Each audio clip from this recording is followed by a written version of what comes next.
All right, welcome into the PFF podcast, Eric. I'm not actually sure what our show's called anymore, but now that Steve and Mike aren't in the chair, I can name it whatever the hell I like.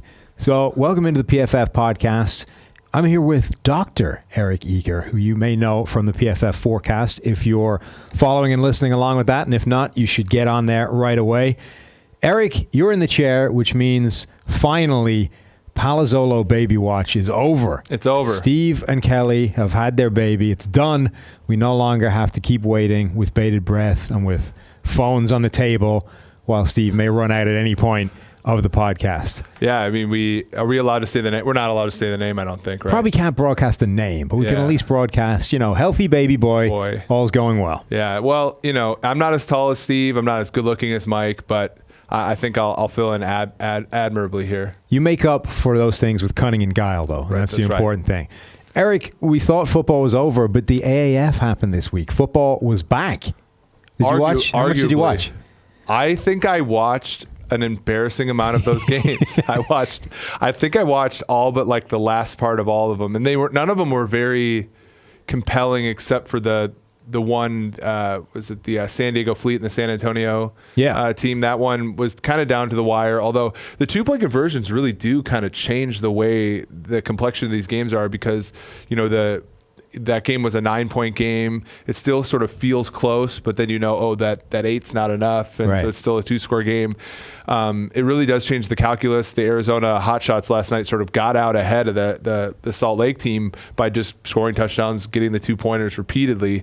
It really does put a distance between the teams. So I thought it was interesting. It did highlight a lot of the things that you get at the NFL level that you simply can't assume lower levels. High quality play, like in most positions. Yeah, well, and the strange thing, so we were talking about this at the office, we were talking about earlier this offseason, like, quarterback play, coverage, receiving are like the most important variables. And it's always a question as to whether receiving should be in that category because it's super dependent upon quarterback play. But what we saw this weekend was just simply the act of catching the ball is something we take for granted at the NFL level that cannot be assumed, I think, at the lower levels. Yeah, and that's, I think that's what you notice when you go watch the college as well. Mm-hmm. The amount of kind of routine passes that, they may not be in perfect locations, but you expect the receiver to come up with it every single time, that are just dropped in college is huge. And there's a massive difference between those guys and NFL receivers. When you see those guys warm up, Odell Beckham before games, and he's just plucking passes out of the air one-handed like it's nothing. Like, there is a monster difference between like a regular guy that can catch and an NFL receiver that can catch. Yeah, or one of our favorite players growing up, Chris Carter, would always say, I don't catch passes in the offseason. I work on my footwork. I work on my speed because catching the ball is so second nature. I think what was interesting even beyond the college to pro connection was, with Mike Martz and, the Dennis Ericksons and all the former NFL coaches, they were really trying to implement a pro-style game. Yeah. And so in college, oftentimes when you see the bubble screens, you see the sort of the RPO games and stuff where even among college players, they don't drop as many passes because they're sort of that easier variety. In this game, they were trying to go down the field, and that's where you really did see the separation between a receiver that can make a contested catch, a receiver that can make sort of the over-the-shoulder catch. We saw that Patton guy for Birmingham. He had a good game numbers-wise. You look at the number of targets he had, the number of drops he had, not as impressive as it looked upon first blush. So I'm kind of excited by this AAF thing, right? One, it does seem like it actually had a lot of traction throughout, the general NFL world. The NFL Network has picked it up. They were talking up during broadcasts a lot about the kind of the NFL investment in this league, and they were talking in actual defined terms about this being a potential developmental league for offensive lines, for quarterbacks, for guys that just need reps that wouldn't get them on practice squad. So I think that's huge for its potential. PFF is partnered with this league. We are grading all of their games. If you have PFF Elite, you'll be able to get the grades for that first week of games. Right now, they're going up as we speak. So there's a ton of interest there. The AAF, the Alliance's Twitter account, grew by 130,000 followers over the weekend. Like, it was 70-something thousand when we left on Friday. This morning I checked, it was 200 odd. And if you follow them, follow us at PFF on Twitter. Yeah.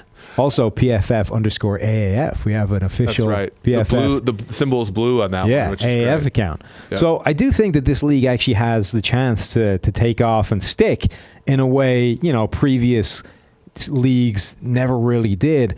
And the standard of play, it wasn't NFL, but it wasn't terrible, and they've done some smart things to, I think, make people overlook where the standard of play is a little bit less. So obviously, I think the single biggest thing was the quarterback play. Generally across the board, as you would expect, the quarterback play was down. But they're able to hide that a little bit, or at least distract people with the innovations. This idea of what are they calling that guy? The sky official, the guy in the booth, right? Which rugby has been doing for years. Rugby calls it a TMO, television match official, but it's basically identical. It's a guy sitting in a booth with the TV replays who can communicate live with the ref and make sure they get the right call. Yep. It's one of those things where I've been saying it on this podcast actually for years that's just smart. Why would you not do that? And now that the NFL seeing it in action, I think is going to make them immediately adopt that. Yeah, the illegal defense or legal formation, I think, has good intentions. The five-man rush thing. Yeah, and I think over the course of the season, we'll see fewer of those penalties. I think the Salt Lake team was basically buoyed by that. They had a couple drives extended, and that was really the only reason they were in the game, I think, going into the second half. I like that because, again, we want to see linemen get live reps against defensive linemen. We want to be able to see who can win blocks consistently. And for teams that have only been together for 30 days or so, it's going to be difficult to sort of have that cohesion that a team like the Rams offensive line is going to have. And as you said with the quarterback play, we simply don't want to see the bad quarterbacks get necessarily rocked. I messaged our colleague and friend Zach Robinson just the other day to kind of I said it's you really do have to be very good to play quarterback in the NFL, don't you? Because Zach would know as a former NFL player himself. But it's just you look at that. And just the drop off in being a player let's say we've given Kirk Cousins a lot of flack, but the difference between somebody like him and somebody like Hackenberg playing in this league is probably far bigger than the difference between Kirk Cousins and Tom Brady or somebody in that sphere. So that stood out. I liked defensive backs were making big plays. Stribling was a player who made a bunch of big plays in one of those games, and you are seeing that athletic mismatch. Some guys who I think. Jonathan Massaquoi was one that stood out to me, but just guys who are athletic off the edge. I think that they'll show out pretty well here. And then, as we talked about earlier, the kickers were great in this league. It's amazing. After a season of the Vikings should take literally every one of these 8 kickers and just try them out for all of training camp. And I think the best one will be better than what they've had over the last 30 years. Yeah. What's really interesting in this game to me, my takeaway from these games is that. Everyone was kind of running into this as what is Trent Richardson going to look like, and what is Hackenberg going to look like? They fixed him, mechanics are fine. Players are the same guys. Mm-hmm. They haven't changed. That's what's fascinating to me is that if a guy has an extended list of tape showing that he's probably not a good player, he hasn't immediately become a good player because he's playing in the AAF and the standard is worse. Yep. Bad players have remained bad. The ones that are going to surprise, I think, this season are the guys who never got the fair chance to show that they were bad or good because, they may not have the perfect measurables or whatever. But those are the guys that had big games, or the guys that we hadn't really seen before or hadn't, had their chance and failed. Those guys really didn't look any different. Christian Hackenberg looks the same guy. Mike Bercovici was a player that there's a weird Bercovici truther sect around, but from his college tape, I did not like him at all coming out. I actually did the best graded game of his career and came out of that game thinking he was terrible. So if you can think he's bad coming out of his best ever game, he got benched in the first game here. Trent Richardson managed 2 scores, but at the point he went in for a second one, he was on 41 yards on 22 carries. I don't think he looked particularly good either. Well, he had a fumble, that kind of brought them back, brought the other team back in the game. All the running backs looked a little slow. Yeah. And the thing that I think hurts them is that in the other developmental league and the NCAA, running games are more spread out. They give you more space to operate, all those kinds of things. In the AAF, we saw Mike Martz under center on, with 5 wide receivers on 3rd down and long. We saw, we're still seeing some antiquated, I think, approaches, concepts, sort of thing. And so when you want, what Trent Richards probably wants the most is open space to run in. Yeah. And what they're asking him to do is probably more like what he's going to have to do at the NFL level, which is break tackles and get yards after contact. And what we saw is while he was good near the stripe, he was good at near the stripe when he was in Cleveland and to some degree Indianapolis. It's can he consistently get yards after contact? Can he break tackles? Can he catch the ball in the backfield? And there are still questions mark there. Our guy from former Minnesota Viking Matt Asiata, he looked exactly like Matt Asiata looks. Yeah. And it just was in a different level of play. But I think what's fun as well is that I think the AAF is going to look a lot like NFL preseason in terms of the players that are actually, there's like a few different levels of caliber in NFL preseason, right? There's the guys that are starters and really shouldn't be playing against second and third strings because they'll just be crazy. There's the guys that are good enough to beat up on second and third string guys but aren't quite at the level of being a quality starter. And then there's guys that just have no business really being on an NFL field and they're padding a roster until, roster cuts. And it's that second level of guy that I think are going to be the stars of the AAF, right? The guys that are too good to be at this level but may not quite be at NFL levels, or at least, those are the guys that are going to get pulled back onto NFL rosters for like a second look, and we'll see if they have the quality. But it's those former NFL players you could see jumping off the tape. One of the best graded guys of the weekend was Demontre Moore, defensive lineman. First sack of the league, right? Right, for the San Diego Fleet. He had 9 total pressures, which was 3 times more than anybody else on that defense. Like, he was a constant threat and a guy that can make a real impact. And again, former NFL player that had some serious time. Another guy that really jumped out was Will Hill, who's, I would say, probably the most talented player in this league because he's a guy that I think should be a starter in the NFL if he didn't have, so many issues. He liked himself the weed. Yeah, and usually guys can get around that, but sometimes once you get like snagged the first time, then you're in that spiral. Now you're going to get tested more, and now you're in trouble. Yeah, if you can avoid ever testing positive, then you've got a chance. So I spent a fair amount of this last weekend. So I finished Jeffrey Perlman's book on the USFL. Yeah. I watched again the documentary on 30 for 30 on the XFL, and this is going to, I think, map more towards the latter in that all of the guys that are in the league are going to be a little bit on the Tommy Maddox trying to rehabilitate himself type of side. The USFL, comp is interesting, right? Because back in the day, there is a hook, right? Yeah. Back then, college football was God. NFL football was starting to wane. All the Super Bowls were 30-point games. All of the stars in the NFL were not what we considered, they were not like luminaries. This league, the AAF, has a bit of a difficult path in the sense that everybody's paid the same. They can't lure Herschel Walkers out of college. They can't lure Jim Kelly out of bad situations. The NFL does a pretty good job of marketing their stars. So the thing that I think will be interesting, as to your point, AAF's going to have a group of great players for that league. How are they going to elevate these players and make them into something that will be the draw? And because it's behind the curve in terms of the USFL in that regard, because they could simply take the legitimate stars out of football. Can they do that? And then can they somehow leverage how rabid college football fans can be in places like Texas and places like Alabama, in Tennessee, and build former teams of Tennessee Volunteers, of Alabama Crimson Tide players? And will the players be content in that role? That, I think, was one of the smartest things they did when they regionalized the talent on these rosters. So they had the quarterback draft, but then pretty much everybody else is done by region. So you have locked in these little pockets of fan bases. Like, some of those crowds look pretty impressive. The San Antonio, they had a ton of people at the Alamo Dome. Like, that's not that easy to do. So I think the other thing I think that this league is different to, the UFL, say, that kind of crapped out pretty quickly. They don't have Jermaine Wiggins. That too. But this league has like the tacit endorsement of the NFL now. They're on NFL Network. They have everybody talking about this developmental league. Yeah.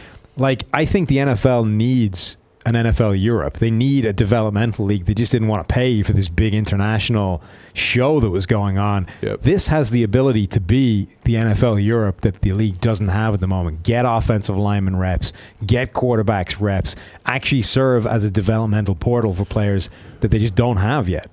Yeah, and that's the thing, is like, we don't, when you get, like, let's say you're a third string quarterback on an NFL team, you don't get reps working on a scheme at all during the season. You're basically scout look, right. You probably don't even get on the field unless a disaster happens, but you still need those reps. You need those live bullets. We've seen with a lot of guys, so it's rare that a guy like Tyrod Taylor could sit the bench for 5 years and then come in and be a good player. It's more often than not, is what you said, we just have the survival bias. The guys that make it are the guys that make it, and the ones that get 10 reps in the preseason we never see again, and we never know whether or not they could be any good. This is a great league for them, because what I also think will happen, as we start to see the passing statistics look a lot more like the 80s and 90s, what we're also going to see is a lot more of the 80s and 90s methodology of coaches pulling quarterbacks. And like, we've already seen it before. We're going to not only get to see 8 guys play a ton, we're going to get to see 16 guys, I think, play a decent amount of football, as we've already seen with San Diego putting Philip Nelson in place of Mike Bercovici. That's another thing. I love that now these guys, the AAF has coaches mic'd up. You actually hear them bench the quarterback.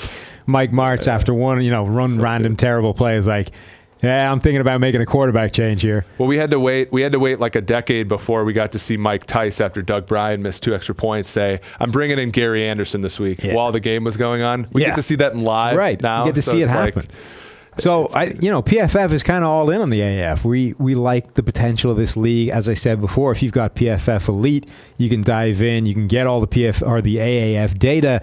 We're going to be giving it the full NFL treatment in terms of content, AAF teams of the week. Yep. We've got a whole bunch of fantasy stuff, so you know what the depth chart should look like, because nobody really had any idea going into the games. Now we've got a better idea. We know where the targets are going. We know who is playing. So, yeah, I think this is going to be fun. Over the next few weeks, that was usually a bit of a dead time for everybody. Yeah. Some Green Line related content. We're not going to give out picks because it's just too hard with no data, essentially.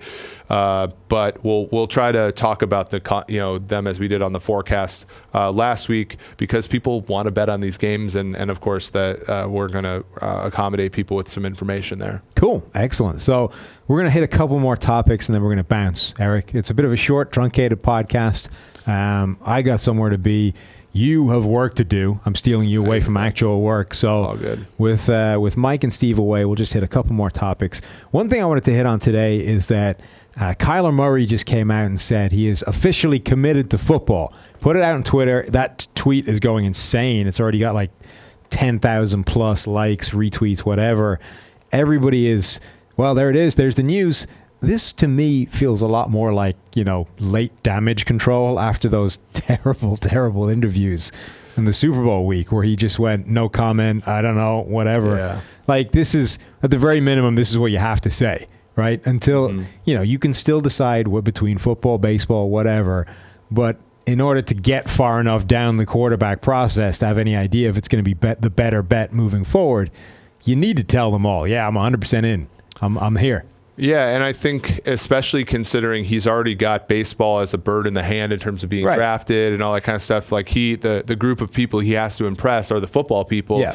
The situation, I'm sure you guys have talked about it and people have talked about it at length, is his agent is not a football agent, right? Yeah. He's a top-tier baseball agent, and things are just different there, right? You're slotted in. You're basically under team control in baseball for 6 years. Who has no interest in him being a successful football player. Yeah, I mean, well, and there's of course the obvious thing, which is that people who are experts in one field often Dunning-Kruger themselves into the other field. And so like just not knowing, kind of like not having that, like I put a little less of it on Kyler than I do the folks around him, because everything we look at for his data, adjust for how nice OU was to quarterbacks.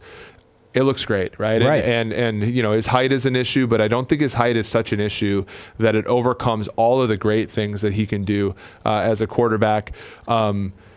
It's going to be a fascinating draft season because we already saw Mayfield last year was I think he was mocked 11th at this time last year.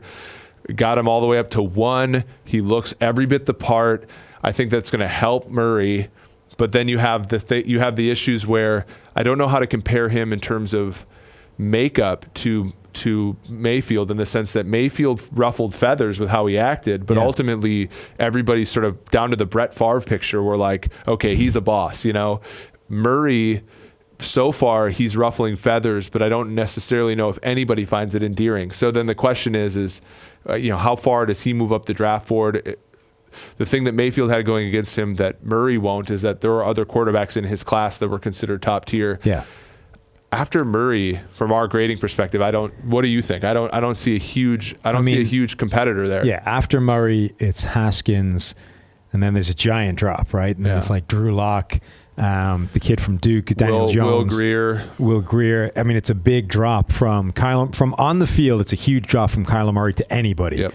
And then even amongst the next tier of guys, I would say Haskins is fairly comfortably in a group by himself, and then you're down to Drew Lock, who never played particularly well for us, but at least got better every single year. Sure. Daniel Jones, who just never played particularly well, period, but everyone will love the arm and the fact that he was playing at Duke. And they'll much like Allen, they'll excuse the players he was playing with at Duke. And then you've got Will Greer, who actually graded really quite well for us a lot, but has more question marks, I think, in terms of his play and his physicality than the other guys. Here's a question about Haskins, because and in light of the AAF, I think that this is important. If Haskins comps to a Bradford, Cousins, Dalton, if he comps to that cluster, does the AAF highlight how impressive that actually is? Yeah, I mean, this was the thing, right? Everyone wants the next Baker Mayfield, right? A guy who can be a top 5 quarterback down the line and will immediately transform everything. Yeah. But there aren't many of those guys around ever. There's maybe 5 of them, right? Top 5. And we hardly ever see them coming the way that we saw Baker But the next tier of guys, the sort of 5 to 20 odd, right? Mm-hmm. Those are all guys that you can win with. It's just a hell of a lot harder, and you need more things in place to get it done. But when you have those guys, everyone has always got an eye over here looking for the next guy to come along. And you're always reluctant to just go full bore into all right, we have one of these guys. We know we can win with him. Yeah. Let's try and put everything around him to get it to happen. It's just nobody ever goes 100% into that, which is what you probably need to do. But the problem is the whole grass is greener on the other side thing.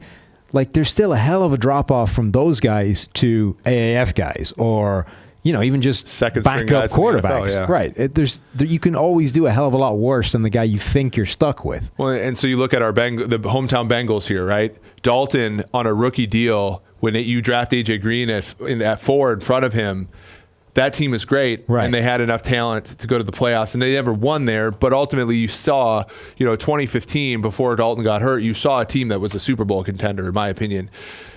The issue is, as you said, once you have that guy and then you buy into him, the Lions with Stafford, the Bengals with Dalton, the Ravens with Flacco, Flacco can win a Super Bowl. But when you buy into that guy, that's the difficult thing. So the question then becomes is Haskins, so which side are you on? Are you on the side of, okay, if we draft Haskins and he ends up like Kirk Cousins and we fail the rest of the time in drafting, we're probably not going to be very good, and we're still going to have to pay this guy a huge amount of money when he succeeds?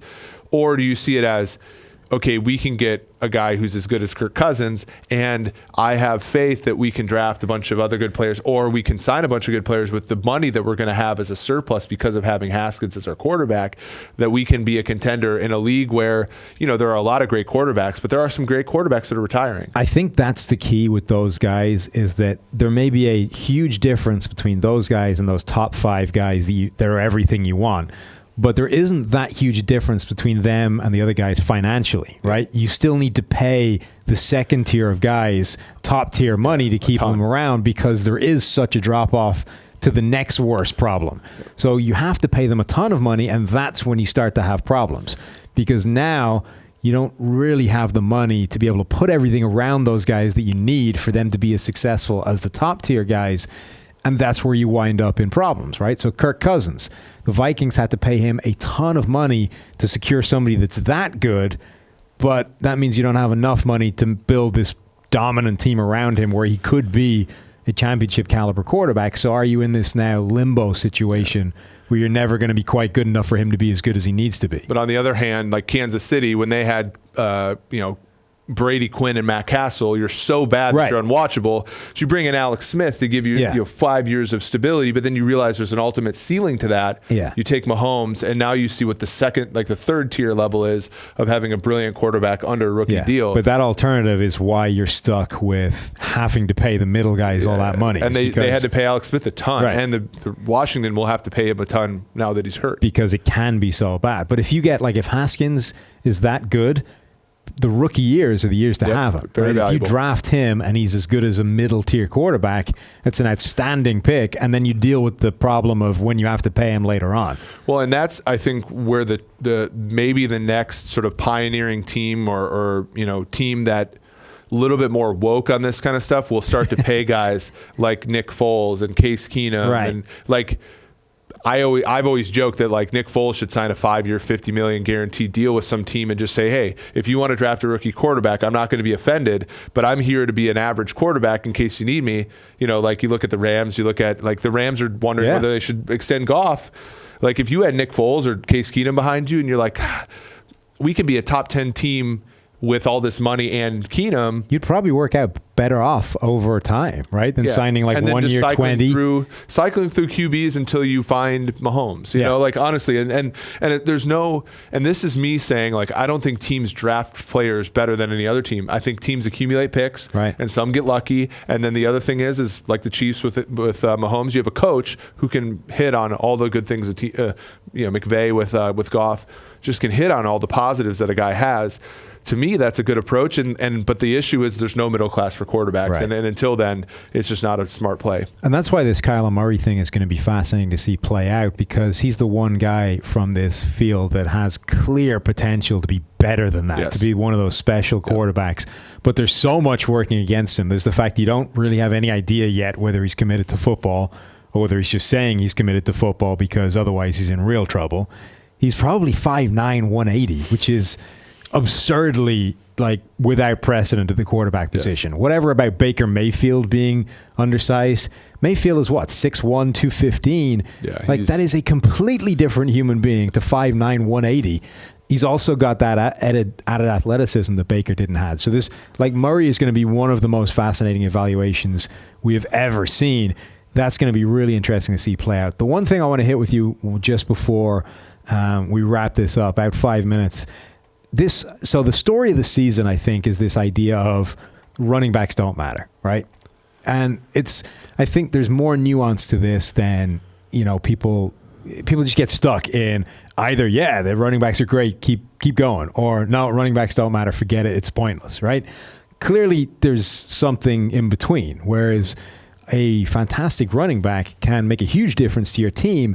It's just that they're one of the least important elements in terms of determining their own production behind the offensive line, behind, all this other stuff. Yeah, I think that's well said. I mean, so we wrote an article on Pro Football Focus about this, and basically the idea is that, and this is where I think things get confusing, because what a running back does, I don't think there's anything prettier on the football field. When Eric Dickerson would drop his head back and sprint for 80 yards, Robert Smith, when we were growing up watching the Vikings, nothing prettier than that. And yet at the same time, and then it offends our sensibilities to say, well, anybody could do it, But the truth of the matter is running the football after the fact has deep correlations with winning.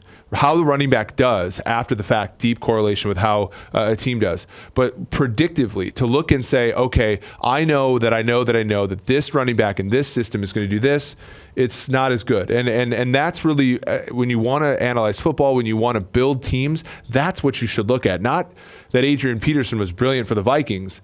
It's if I had my druthers, would I want Adrian Peterson over the comparable set of things I could get with this portfolio of money? And to that point, you said, run scheme, box count, and down and distance affects how a running play happens so much more than how good the running back is. And so that's the tricky thing. And then what Peterson didn't have in his arsenal is, yes, running backs that catch are more valuable. Yeah. The interesting thing is, however, is how good a running back does catching the football is not as stable as how good a receiver or tight end does catching the football. So even then, you're more likely, more secure putting your money in a wide receiver or a tight end than in a running back who catches the ball out of the backfield for all the reasons you can think of.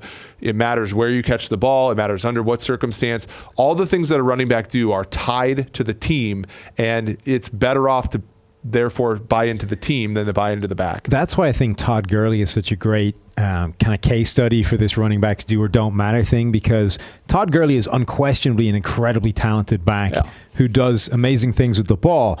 But if you're heading into a game, the thing that will determine whether Todd Gurley has success or not is not that Todd Gurley is on the field. This great running back is on the field, therefore their run game is going to be dominant. He didn't have success until they built an offensive line that would open up holes for him. He didn't have success until they had a scheme that was generating easy box counts for him. Yep. When he was with Jeff Fisher's scheme and a crappy offensive line in front of him, Todd Gurley looked like crap. He was the same guy. It's not like he was a bad player then.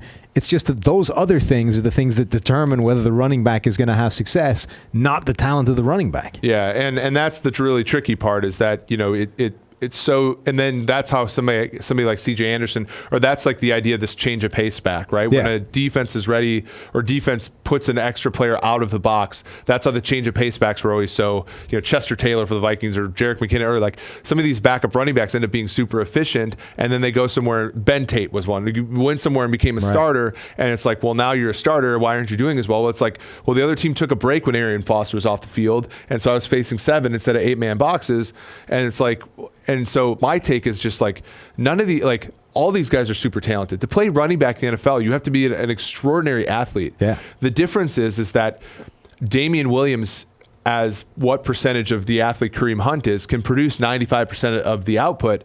You can't say the same thing about QBs, as we were talking about repeatedly. And you can't say the same thing about wide receivers, edge players, cornerbacks. And that's really the genesis of this idea that running backs don't matter. It's not that they're not talented or we don't appreciate their beauty and their grace playing football. It's that it's replaceable. And unfortunately, that's the truth. It's just understanding the driving force behind what's actually making them successful. And most of the time, it isn't the running back himself. Yeah. Sure, you can find examples of it where, Derrick Henry busts 5 tackles against the Jags defense and goes 90 yards that he had no business going.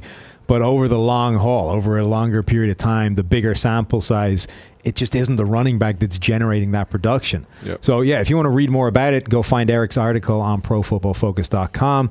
But that's going to do it for this. Thanks for moonlighting on this podcast, Eric. Yeah, thanks for having me. Like I said before, if you're not listening to the PFF forecast, go dive into that as well. It's also on Podcast One or wherever else you listen to your podcasts. It's an excellent listen. It's George Shahruri and Eric Eager. That's a good pronunciation. Thank you. I've been working on that. While Steve's been messing it up every week, I've just been taking mental reps on the sideline. The New England accent with George's last name, I just don't think those will ever mesh. That's not going to work. Whereas I think Mike Renner just doesn't try. Yeah, definitely. Mike just doesn't care. That'll do it. Make sure you check out that podcast. Hit up profootballfocus.com for your PFF Elite subscription to get all the AAF goodness, because that's going to keep us tided over for the next few weeks while we work on free agency and the draft. I have absolutely no idea when Steve is back, by the way, so who knows who's coming to you on Thursday. If anybody was going to milk the birth of a kid, it would be Steve. So Steve may or may not be back on Thursday. I will, whatever happens, and we'll figure out who else is in the chair. But thanks for listening. Take it easy, guys.